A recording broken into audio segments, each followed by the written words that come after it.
स्थानिक स्वराज्य संस्था निवडणुकीत महायुतीची जशी एकी दिसली तशी मवियात मात्र दिसली नाही। तनपुरे हे पूर्वाश्रमीचे राष्ट्रवादीचेच असल्याने त्यांना जिंकून आणण्यासाठीच मवियाने ठरवून घोळ घातलाय का, हा प्रश्न त्यांच्याच कार्यकर्त्यांना पडलाय। मवियातील ठाकरे गटाचे जिल्ह्यात अस्तित्वच राहिले नाही। गेल्या आठवड्यात शिर्डीत झालेल्या खासदार संजय राऊत यांच्या मेळाव्याला तर त्यांच्याच पक्षाचे खासदार भाऊसाहेब वाकचौरेही उपस्थित नव्हते।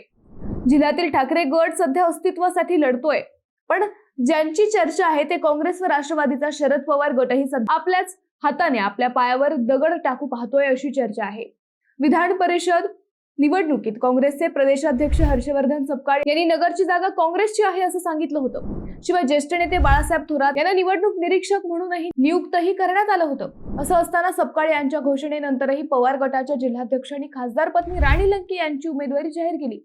काँग्रेस व राष्ट्रवादी काँग्रेसमध्ये रंगलेली ही लुटूपुटूच्या लढाईनं या निवडणुकीत काही रंग भरण्याचा प्रयत्न केला, परंतु पुढच्या 24 तासातच राणी लंके यांच्या नावाची हवा त्यांच्याच पक्षानं काढून टाकली। या 24 तासात काँग्रेसही बॅकफुटवर गेला। काँग्रेस व राष्ट्रवादी काँग्रेस यांच्यात खरंच समन्वयाचा अभाव होता की एकमेकांची जिरवण्यासाठी त्यांनी ही निवडणूकच सोडून दिली, हे मात्र अनुत्तरित राहिलं। त्यातच शुक्रवारी माघार घेतलेल्या काँग्रेसचे करण ससाने यांनी वेगळाच बॉम्ब टाकला। या सगळ्या घडामोडी पाहता मवियाचं हसू पात्र नक्की झालं। थोरात लंके या जोडगोळीत काही बिनसलंय का, असाही आता प्रश्न पडू लागलाय। नेमकं काय चाललंय नगरच्या राजकारणात, हेच आपण या व्हिडिओतून पाहणार आहोत। नमस्कार, मी अद्वैता आणि आपण पाहत आहात अहिल्यानगर लाईव्ह 24, नगरी राजकारणाचं परफेक्ट अनालिसिस। स्थानिक स्वराज्य संस्थेच्या विधान परिषद निवडणुकीत विरोधकांचा ठरवून गेम झाला। अहिल्यानगर लाईव्ह 24 न महिनाभरापूर्वी जे भाकीत मांडलं होतं अगदी तसंच झालं। प्राजक्त तनपुरे भाजपमध्ये येऊन त्यांनी उमेदवारीही केली आणि ते बिनविरोध निवडूनही आले। अर्थात नगरचं राजकारण पाहता ते सहजासहजी होणार नव्हतंच। त्यामुळे काँग्रेसच्या करण ससानेंची अपक्ष उमेदवारी, काँग्रेसच्या एबी फॉर्म मिळालेल्या उमेदवाराची निवडणुकीतून माघारी, राष्ट्रवादीच्या अपक्ष उमेदवारी अर्ज भरलेल्या दत्तात्रय पानसरे यांच्या उमेदवारीवरून झालेलं महाभारत, हे सगळं वेगवेगळे ट्विस्ट आणणारं ठरलं। अखेर अर्ज माघारीची मुदत संपल्यावरही तब्बल 4 तासांनी नगरच्या या जागेचा बिनविरोध निकाल जाहीर झाला। महाराष्ट्रात कुठंच पाहायला मिळायचं नाही असं राजकारण नगरमध्ये रंगलं। शेवटी भाजपचे प्राजक्त तनपुरे बिनविरोध विधान परिषदेवर आमदार झाले। या सगळ्या घडामोडीत लोणीचे पालकमंत्री राधाकृष्ण विखे पाटील, त्यांचे पुत्र भाजपचे प्रदेश उपाध्यक्ष डॉक्टर सुजय विखे पाटील व त्यांची प्रवरा यंत्रणा मात्र पुन्हा चर्चेत आली। विखेंचं वजन वाढलं, भाजपला सगळ्या रणनीतीचा फायदा झाला। परंतु ही झाली एक बाजू, परंतु नगरच्या राजकारणाची दुसरी बाजू ही या निवडणुकीच्या निमित्ताने पुन्हा चर्चेत आली। ती बाजू होती विरोधकांची। नगर जिल्ह्यातील महाविकास आघाडी सध्या अखेरच्या घटका मोजतीये। अर्थात नगरच्या काही नेत्यांमध्ये समन्वय नसल्याने हे घडतंय हा भाग निराळा। परंतु विधान परिषद निवडणुकीत मात्र काँग्रेस व राष्ट्रवादीच्या शरद पवार गटातील हेच तू तू मेमेचा खेळ जिल्ह्यातील राजकारणावर दीर्घकाळ परिणाम करणारा ठरणार आहे। ही जागा काँग्रेसला गेलीये हे माहीत असतानाही शरद पवार गटाने शेवटच्या टप्प्यात घोळ घातला। कारण नसताना राणी लंके यांचं नाव पुढे करून मवियात फूट पाडली। अर्ज भरण्याच्या शेवटच्या दिवसापूर्वी काही तास आधी हा सगळा घोळ झाला, त्यामुळे काँग्रेसही गोंधळली।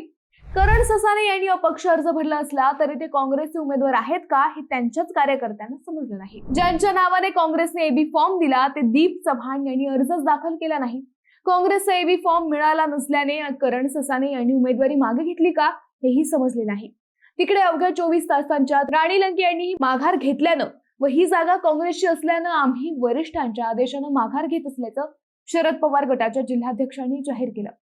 नगर जिल्ह्याच्या राजकारणात सध्या विरोधक म्हणून फक्त बाळासाहेब थोरात व खासदार निलेश लंके हीच 2 नावे सध्या चर्चेत आहेत। परंतु या दोघा नेत्यांमध्ये समन्वय नसल्यानं प्राजक्त तनपुरे हे बिनविरोध निवडून आले अशा चर्चा रंगल्या। थोरात लंके ही गुरु शिष्याची जोडी समजली जाते, परंतु तनपुरेंविरोधात या दोघांमध्ये समन्वय का नव्हता हे समजले नाही। काँग्रेसने यासाठी शरद पवार गटाला दोषी ठरवलं, तर शरद पवार गटानं आम्ही वेळेत माघार घेतल्याचं स्पष्टीकरण दिलं। विखे यंत्रणेपुढे थोरात व लंके दोघांनीही माघार घेतली का, हा प्रश्न पडू लागलाय। मवियाचं सध्या राज्यात काही खरं राहिलेलं दिसत नाही।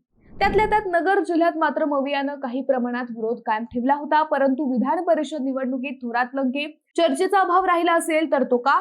थोरात लंके यांचं खरंच बिनसलंय का, हे प्रश्न समोर आले। आपण उमेदवारी का मागे घेतली याबाबत काँग्रेसच्या करण ससानेंनी दिलेलं उत्तरही आता चर्चेत आलंय। प्रसार माध्यमांशी बोलताना करण ससाने म्हणाले की आमच्या नगरसेवकांच्या आग्रहामुळे मी उमेदवारी अर्ज भरला होता। माझी स्वतःची ही निवडणूक लढवण्याची इच्छा नव्हती। पक्षाकडे मी उमेदवारीही मागितली नव्हती। ज्येष्ठ नेते बाळासाहेब थोरात यांनी ही निवडणूक लढवण्यास सांगितले नव्हते. किंबहुना त्यांच्याशी माझी या विषयावर चर्चाही झाली नाही. पक्षाकडून मला उमेदवारी करण्याबाबत कोणतीही सूचना नव्हती, असे ससाणे यांनी सांगितल्यावर चर्चा वाढल्या. ससाणे यांना थोरातांनी सांगितलं नव्हतं तर मग थोरात कुणाला उमेदवारी देणार होते हाही प्रश्नच होता. महाविकास आघाडीनं जागा वाटप थेट मुंबईत ठरवल्यानंतर खासदार लंके यांच्या पक्षाने व त्यांच्या कार्यकर्त्यांनी राणी लंके यांना अचानक पुढे का आणलं, हाच खरा प्रश्न आहे. तनपुरेंना बिनविरोध आमदार करण्याची खेळी नेमकी कुणी केली हे मवियाच्या कार्यकर्त्यांना समजलं नाही. याचे दुर्गामी परिणाम नगरच्या राजकारणावर मात्र नक्की होतील. मित्रांनो, मवियातील हा गोंधळ कुणामुळे घडलाय असं तुम्हाला वाटतं? मवियाचे नेते हे खरंच विखे यंत्रणेला घाबरलेत का? तुम्हाला ह्या विषयावर काय वाटतं हे आम्हाला कमेंट करून नक्की कळवा. शिवाय व्हिडिओ आवडला असेल तर चॅनलला सबस्क्राईब करून व्हिडिओला लाईक करायला विसरू नका. पुन्हा भेटू नव्या विषयावर. तोपर्यंत धन्यवाद.